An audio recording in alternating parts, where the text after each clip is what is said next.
This is Wang. I am director of the FaceBase program from the Division of Extramural Research of the National Institute of Dental and Craniofacial Research, or NIDCR.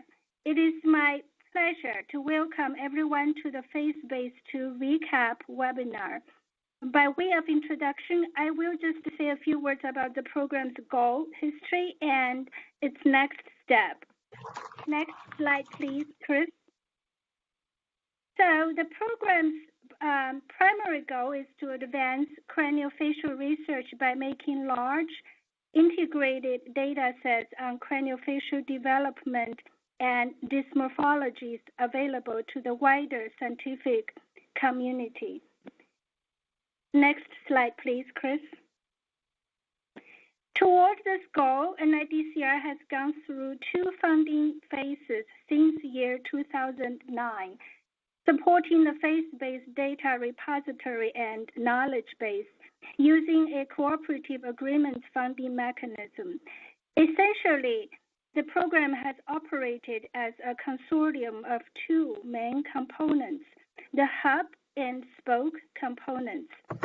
The data management and integrating hub has focused on collecting data sets, analytic tools, and other resources developed by dataset generating spoke projects, curating and integrating those resources and disseminating them. And today's webinar will deliver a recap of the second funding phase, FaceBase 2. But before we do that, I would like to quickly mention that building on the progress made and lessons learned, NIDCR will continue the program and start funding its 3rd phase this year. The program will pursue the same goal of advancing craniofacial research by supporting a hub and only a hub.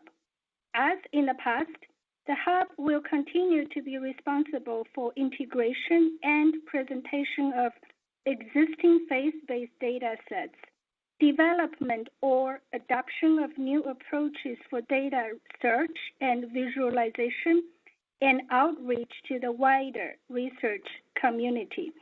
In addition, the hub will be charged with an important new mission, that is to work with investigators in the craniofacial research community to make their data sets compatible with FaceBase's data models, creating and integrating these new data sets with those already held by FaceBase. So stay tuned. With that, I will end my introduction and start enjoying the webinar myself. Back to you, Chris.